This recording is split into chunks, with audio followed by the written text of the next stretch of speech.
Salut à tous les jeunes entrepreneurs. Aujourd'hui, du coup, on se retrouve pour un nouveau podcast. Et donc, qui dit nouveau podcast dit nouvelle idée. Je vais parler aujourd'hui principalement aux créateurs de contenu et moins aux entrepreneurs en général, en fait. Mais écoutez quand même, cela peut vous servir. Je vais parler de la création de contenu et plutôt du post d'un contenu. On a souvent du stress lié au post d'un contenu. Si, je vous assure. On se dit souvent, est-ce que mon article va fonctionner ou pas? Est-ce que je lance va fonctionner? Si je lance une vidéo, est-ce que ma vidéo va avoir des likes? Est-ce qu'elle va avoir des vues? Est-ce qu'elle va être partagée, etc. C'est plutôt désagréable parce qu'on ne sait pas vraiment comment réagir. Ce genre de situation crée un peu de stress parce qu'on ne sait jamais vraiment si ça va marcher ou pas. Et ce stress, il est inconscient, c'est-à-dire qu'on le ressent, mais on ne le sait pas vraiment directement. C'est un stress qui est dans notre tête, dans notre esprit. Il est inconscient. Le plus souvent, on ne sait pas vraiment comment réagir et on va voir ça dans ce podcast. Je sais qu'auparavant, je portais une attention au poste de mes contenus. C'était comme un micro-événement en fait. J'attendais ça avec impatience. Je faisais mon article pour justement ça. Et quand j'arrivais à justement faire cet article et que je le postais, j'étais comme un fou quoi. Et pareil pour les podcasts, c'était comme un micro-événement. J'adorais ça, mais sans le savoir, j'exerçais une pression sur moi. Enfin, quand j'y repense, je perdais beaucoup de temps. En gros, je postais normalement. Là, il n'y avait pas de problème. C'est après que vient le petit truc qui gêne, qui apporte le stress. En gros, cette fameuse chose dérangeante, c'était que je regardais sans cesse mes analytiques, que ce soit Google Analytics ou YouTube Studio pour les vidéos YouTube. En fait, ce que je faisais, c'est que je postais l'article et j'y allais tout le temps, regarder sur mon analytics. Alors, on pourrait penser qu'il n'y a pas de mal à ça. C'est vrai. Je vais juste voir mes analytics comme ça. Il n'y a pas vraiment de mal. Eh bien, si. Je vous assure qu'il y a quelque chose qui est mal parce que la preuve, ça crée du stress. En gros, le problème, après avoir évalué le temps que je passais sur ces outils, j'ai vu que je pouvais y passer à peu près 30 minutes par jour. 30 minutes par jour. Je ne sais pas si vous vous imaginez 30 minutes par jour, mais c'est quand même conséquent. Dans une journée, tu perds 30 minutes. En 30 minutes, vous pouvez faire je ne sais pas combien d'articles. Enfin, non, peut-être pas quand même, mais vous pouvez créer du contenu en 30 minutes. Vous pouvez gérer vos réseaux sociaux. En 30 minutes, vous avez tellement de temps de perdu quand vous allez sur ces outils que pour moi, là, ces 30 minutes étaient énormes. Et ça apparaît pas tant que ça quand même, mais je vous assure que c'est énorme. C'est aussi normal. Quand on lance quelque chose, quand on crée, quand on entreprend, on aime bien savoir si les gens en fait aiment ce qu'on fait. Donc s'ils aiment, c'est qu'ils sont allés voir, enfin, ou si ça les a déjà attirés. On aime bien savoir ce que ressentent les gens quand ils vont voir, etc. On aime bien savoir ce que ça donne en fait. Et ce piège, je suis tombé dedans en fait. C'est un réel piège et je vous souhaite de ne pas y aller. On va voir pourquoi par la suite. Cela arrive à beaucoup de gens et surtout ne vous affolez pas si cela vous arrive. C'est pas grave, c'est que vous êtes passé par le même chemin que moi et j'ai réussi à m'en sortir. On va voir comment. Ne vous inquiétez pas, vous n'êtes pas le seul et surtout pas du tout le dernier en fait. Il y en a beaucoup dans votre cas. Pensez que vous n'êtes pas seul dans ce cas-là. Hein.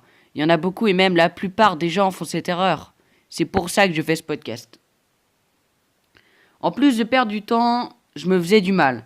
Parce que, vous savez, ça se passait ça au début de mon blog, quand j'avais pas trouvé la solution. Au début de mon blog, j'avais personne, vraiment personne à part moi qui allait voir. Et à y aller tout le temps, je me faisais du mal.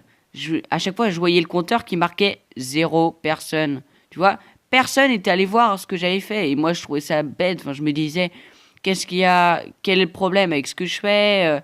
Je fais peut-être mal, mes titres sont peut-être mauvais. Et en fait, je savais pas que c'était à propos du référencement et qu'il y avait plein de choses comme ça que je négligeais. Quand il vous arrive ce genre de choses, vous changez.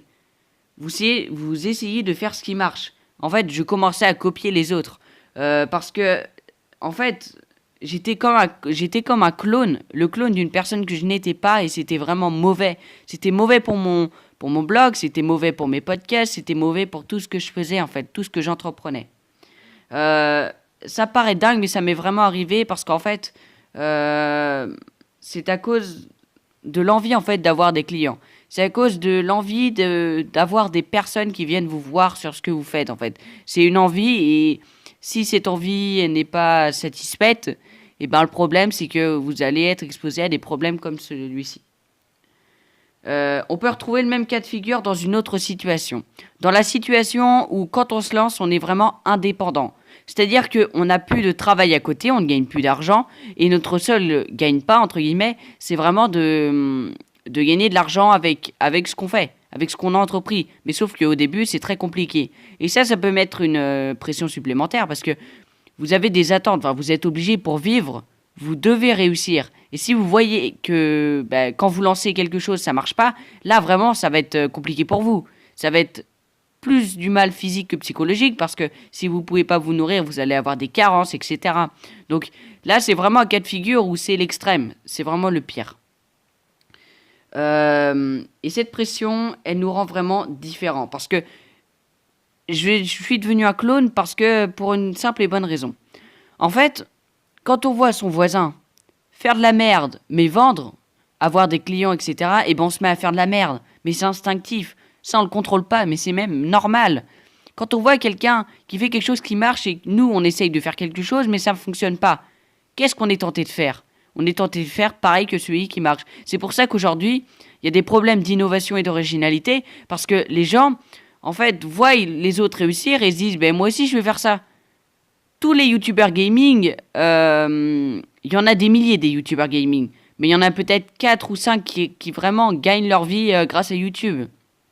Et pourtant, il y en a des milliers d'autres qui essayent de faire pareil parce qu'ils voient que ça marche. Mais c'est pas ça la stratégie gagnante. La stratégie gagnante, c'est faire quelque chose de différent, prendre son temps, et si ça marche, et ben voilà, ça sera tout bénef pour vous. Mais voilà, devenir un clone, on peut rien y faire. On n'en parle pas de la même façon. Déjà, on ne parle pas de la même façon à nos amis qu'à une assemblée. C'est normal. À une assemblée, on s'adresse plutôt avec un langage plus soutenu, en parlant bien, alors que quand on est avec nos amis, on s'en fiche. Il n'y a pas vraiment de règles, de lois, où on est vraiment plus naturel avec nos amis, c'est vrai. Faites le test, vous verrez. Et vous êtes plutôt détendu. Vous ne faites pas forcément à ce que les gens pensent de ce que vous dites, contrairement à une assemblée qui pourrait vous juger et vous pourriez ne pas aimer ce regard des autres qui vous jugent. En étant obnubilé par les analytics, je faisais l'inverse en fait. Je regardais si ce que je disais intéressait, si vraiment les gens trouvaient que ce que je disais était intéressant, et en fait, j'étais comme devant une assemblée. Je scrutais le regard des autres et je me disais, mais est-ce qu'ils aiment pas, pourquoi, comment faire? En fait, c'était vraiment toutes ces questions qui me mettaient une pression et j'étais pas comme avec des amis. Et normalement, un blog, une chaîne YouTube, ça doit être ça. Ça doit être une grande famille. Une communauté, c'est une grande famille. Vous devez être naturel quand vous parlez à votre communauté. Vous devez pas être comme une assemblée qui vous parle comme devant une assemblée au fait à qui vous parlez, mais les gens s'intéressent pas vraiment à vous. C'est pas ça une communauté. Et donc, en voyant mes statistiques, en voyant que personne venait, je changeais petit à petit. Et c'est ce qui était dangereux vraiment pour moi. C'est là que ma méthode, en fait, la fameuse méthode, entre en jeu. Si on sait qu'avoir des attentes envers soi-même nous rend différents, pourquoi ne pas en avoir? Pourquoi se dire « je n'ai pas d'attente envers moi-même » Alors, vous continuez à avoir des projets pour vous, hein, bien sûr, c'est hyper important d'avoir des projets pour soi. Mais pourquoi pas se dire j'arrête d'avoir des attentes sur moi par rapport à mon blog. Essayez de rien attendre de votre business, en fait. Bon, je sais que c'est compliqué, surtout lorsqu'on en dépend financièrement, c'est là où c'est vraiment le plus compliqué pour moi. Je pense que vraiment là, c'est compliqué. Mais prenez l'exemple d'un youtubeur que vous connaissez certainement, c'est Cyprien.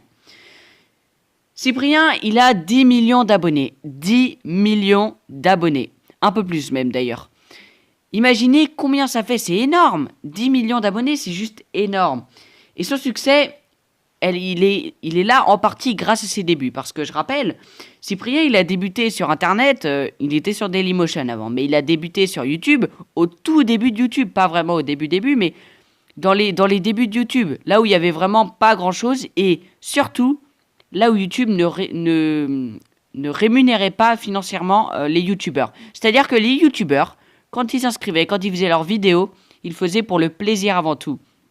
Et c'est ça que je veux que vous ayez en tête, c'est que il faut que vous fassiez ça pour le plaisir et non pas vraiment. Enfin, je sais que ça peut paraître dérisoire, surtout quand on veut en faire son métier. Mais essayez de prendre du plaisir avant de vous mettre cette pression. Lui, il prenait du plaisir et comme plein d'autres, je peux parler de Squeezie, de Norman, de plein d'autres. Mais ces gens-là, quand ils se sont lancés, ils faisaient pour le plaisir et leur succès, il est là grâce à ça. Aujourd'hui, il a des millions d'abonnés et il s'en plaint pas parce qu'il a réussi. Il a pris du plaisir à ce qu'il faisait et l'argent est venu après. L'argent est venu en fait automatiquement. C'était vraiment quelque chose d'automatique et qui ne l'a pas vraiment, qui ne le motivait pas au départ. Pour faire simple, en fait, la technique, elle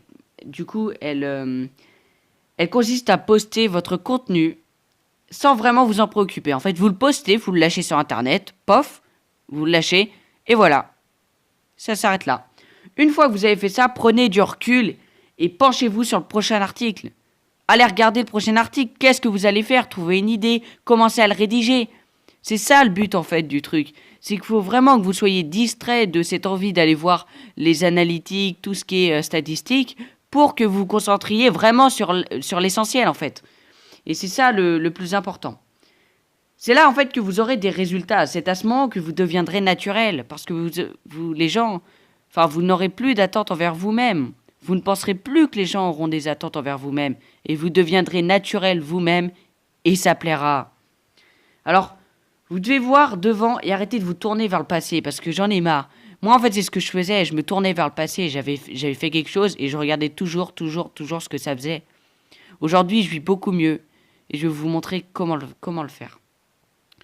Pensez directement à votre prochain contenu. Ça vous aidera à voir plus loin et à voir sur la longueur. Parce que c'est malsain de voir au jour le jour. Quand vous regardez vos analytiques du contenu fait au jour le jour, c'est que vous voyez des objectifs à court terme.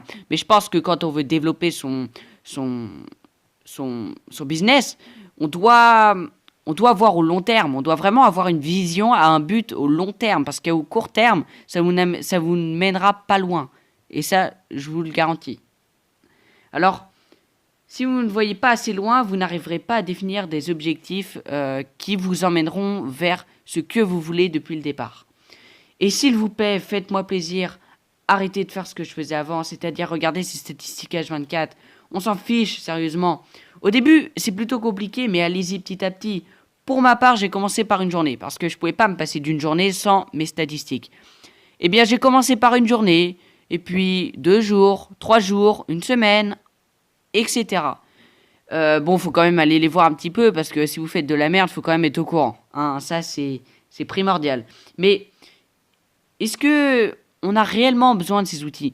Parce que je me posais cette question. Moi, je crois pas qu'on a vraiment réellement besoin des outils, de ces outils. Parce que savoir que votre client vit au fin fond de la Sibérie, je suis pas sûr que ça intéresse beaucoup. Ni vous, ni vos abonnés. Je pense que c'est juste fait pour l'ego. On a besoin de se dire que ce que je fais, ça sert à quelque chose. On a besoin de se dire ça, en fait. On a besoin de se dire, ouais, j'ai fait quelque chose et voilà, je sers à quelque chose dans la vie, j'ai fait quelque chose d'intéressant et les gens vont voir, en fait. C'est juste pour notre ego, en fait. On a créé les statistiques pour notre ego. Parce que quelque part, ça nous intéresse pas, à part quand vous voulez vraiment faire du contenu ultra ciblé et que vous avez besoin de savoir qui vous regarde. Mais vous n'avez pas besoin d'y passer des journées sur ça. C'est pour l'ego, tout ça. Et vous pouvez nourrir bien autrement votre ego. Sachez-le. En lâchant tout cela, vous serez détendu. Et si vous êtes détendu, vous serez productif. Et si vous êtes productif, vous accomplirez plus rapidement vos projets. Et si vous allez plus vite dans vos projets, vous réussirez à devenir indépendant et entrepreneur. C'est tout ce que je vous souhaite. Essayez ma méthode et vous entrerez dans ce cercle vertueux, ce cercle de la réussite, du succès. La réussite, elle est à plusieurs niveaux et elle peut être à votre échelle. Alors essayez. Quoi de plus simple? C'est un cercle vertueux, il est tout près de vous. Il vous suffit d'essayer une semaine, seulement ou quelques jours. Bon, voilà, je pense que cela fera peut-être changer les choses. J'espère que cela vous rendra meilleur, rendra vos actions que vos actions serviront à quelque chose. Merci d'avoir lu cet article. Si vous voulez aller plus loin, vous pouvez vous abonner à ma chaîne YouTube ou alors vous retrouverez mon blog en description. J'espère que ça vous plaît ce que je fais et moi je vous dis à un prochain podcast. Salut!